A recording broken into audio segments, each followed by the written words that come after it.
Hi, this is Maylene Velasquez. I'm a licensed clinical social worker and a registered play therapist.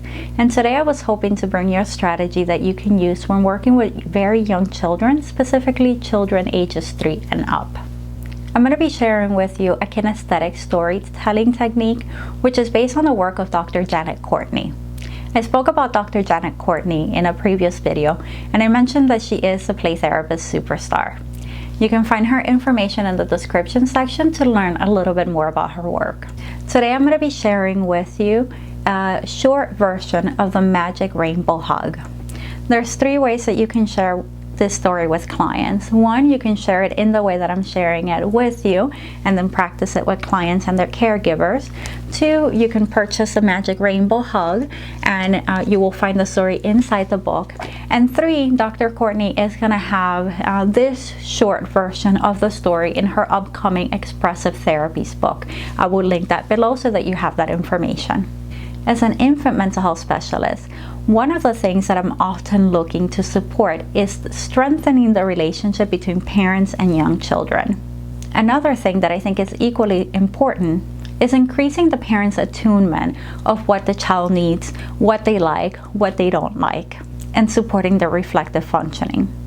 A kinesthetic story is a story that we share with the parent and the child, and we guide the parent then to draw the story on the child's back. In using this strategy, we're going to have a toy or a pillow or something on our lap to show the movements to the parent as we're sharing the story. The parent in turn will draw the story on the child's back.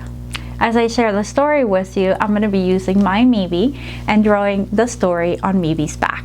Before telling you the story and how to implement the intervention, I'm going to share some pointers that are really important as you're applying this strategy with parents and young children. The first pointer is that you might want to have a parent alone session so that you review the strategy with the parent before you have the parent and the child together. This will give the parent an opportunity to ask questions and for them to get comfortable with the intervention.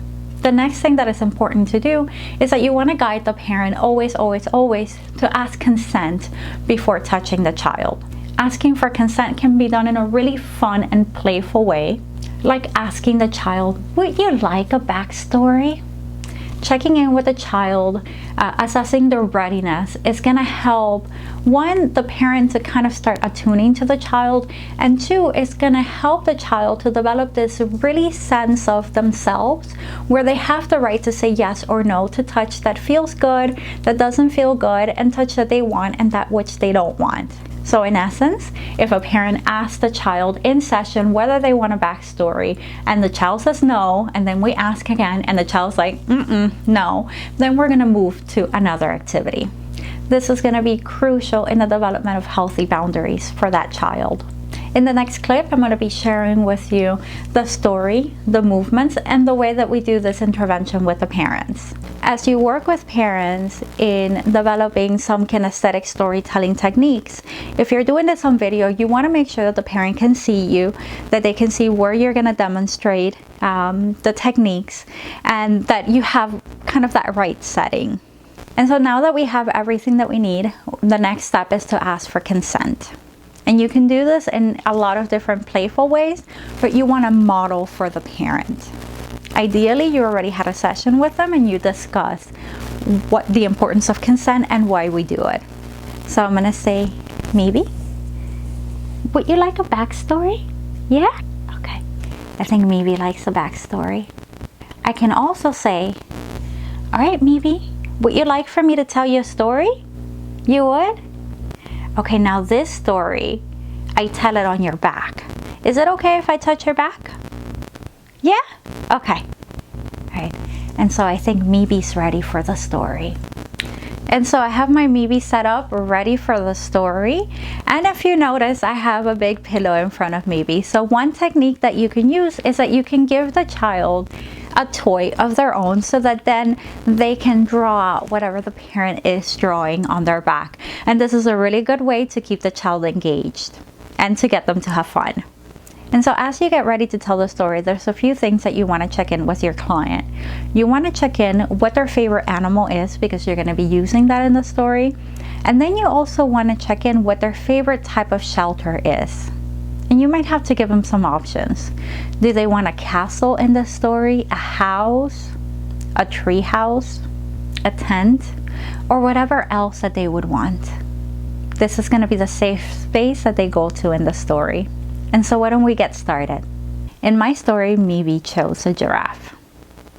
There was once a little giraffe, and this little giraffe used to enjoy playing outside. And here's a little giraffe, here's their head, and the long neck, and the body, and here are their little feet, and their tail. And so you want to draw whatever animal that the parent is choosing. So you want to use your fist or your hand to draw the outline of the animal on the child's back. You don't have to get too technical or too fancy here. Just draw a basic outline of whatever the child would like. It was a beautiful day, and the sun that warms and lights the whole wide world was up in the sky. The rays of light shone in all different directions. And so with your fist, you're going to draw a sun. And you're going to say the rays of light shone in all different directions. Some go up, some go to the side, some come down, back to the side, and back up. And so you want to make sure that you're drawing the shape of the sun, and you want to check in with the child, right? Is the child feeling comfortable? Is this type of touch too hard? Is the parent using too much force? Or is the parent using too little where it's becoming tickly? So you want to check in and kind of see how you either see the child feeling, or you want to check in with a parent and have them like ask the child, does the sun feel okay?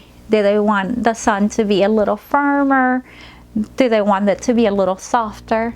And how comfortable they are. Always adjusting whatever interventions you're using in the playroom. If you're using them via telehealth, then you want to make sure that you have a little bit more kind of checking in that you would in person, where you're actually seeing the responses and how the child is feeling. The little giraffe was having fun. They were running and jumping all around. And so what you want to do is that you want to use again your finger pads, and you want to make playful running movements with your fingers, as if the little giraffe was having fun on the child's back. Now the little giraffe looked up in the sky, and they saw that dark clouds were forming. And so with your fist, you're going to draw the outline of a cloud. And you can draw 3 clouds. I usually like to fill in my clouds because they're dark, so I fill it in. Here's a dark cloud, and here's another dark cloud. Make it dark, and here's one more dark cloud in the sky. Now the little giraffe looked to the side, and they saw a beautiful place where they can be safe at. Now this beautiful place was a castle. So they ran to the safe place where they felt safe and protected. Now the safe place was a castle. And so I'm drawing the castle and a door for them to get in. And they ran into the safe place where they felt safe and protected. And what you want to do here is that you want to have the parent draw a basic outline of a castle. So I just have a basic roof, the building, and then a door for them to get in. And then you want to emphasize the words safe and protected. You can emphasize them by saying them slowly, and by having the parent ground those words in their child by placing their hand on their back, on the child's back. Now they watched from the window as the wind began to blow, and it blew and blew and blew until it became so fast. And so you want to mimic the wind by using the palms of your hand, kind of pressing them to one side, and then the back of your hand. This might be a little bit less awkward if you're not recording. Sometimes I just use one hand. Okay. Check in with your client, how comfortable they're feeling. You know, if they want, is there more wind? Do you want more wind? Okay, more wind. Faster? Okay, you make the wind faster. And then it began to rain. And so you're gonna use both hands. You're gonna begin at the shoulders, and you're just gonna stroke down, mimicking the feeling of rain. So here's the rain falling down. And then it rained stronger and stronger until it began to hail. And so you're going to use your fingertips to playfully bounce on the child's back as if hail was falling. And say, okay, here's a hail. It's falling everywhere. You just want to go on different spots of the back. And then the lightning came.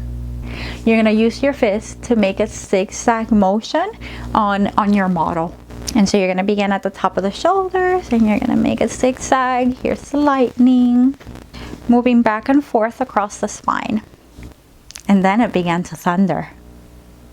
And so what you're going to do with the thunder is that you're going to take both fists and you're going to gently pound the back in all directions. You're going to go down, you're going to go to the side, and you want to be careful not to pound directly on the spine.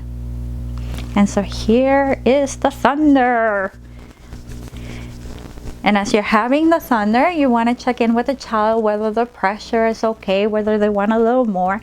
And you can play a game. You can have them take a deep breath and say, ah.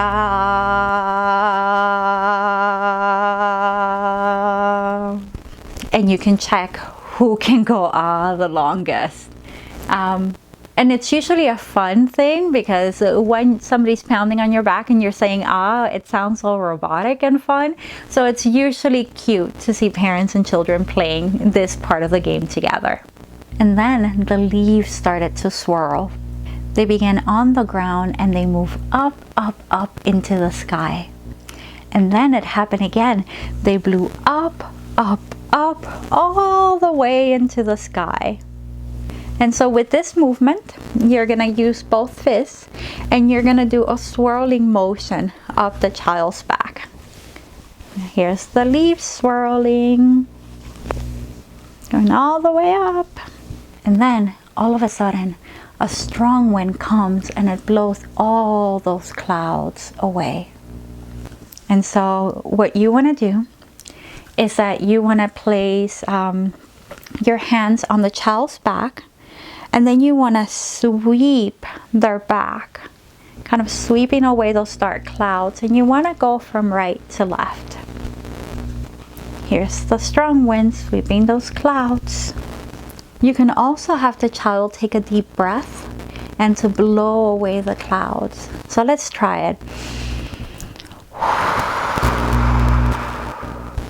Maybe can you blow those clouds away? Let's take a deep breath and blow those clouds away.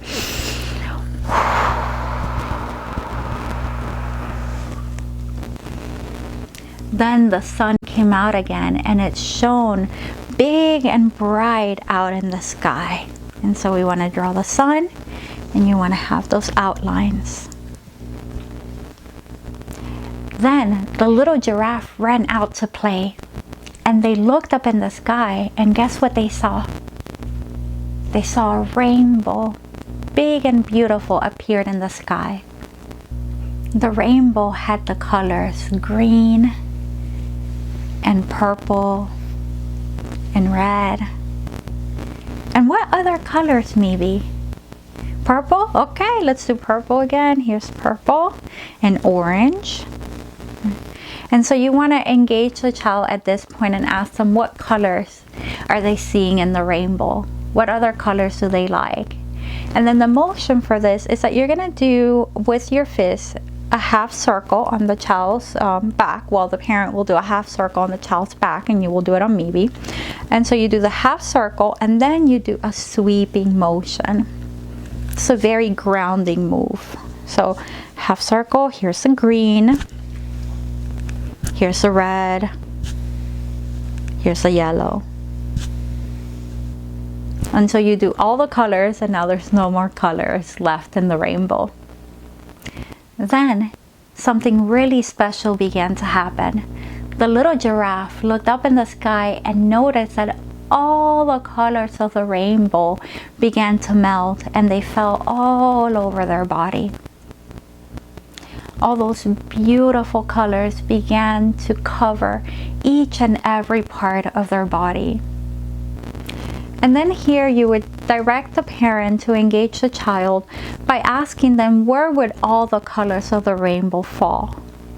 And so you want the child to actually name different parts of their body where the rainbow is melting into. And then you want to direct the child to actually place their own hands wherever it is that they feel those colors of the rainbow melting to. So whether it is their neck, right?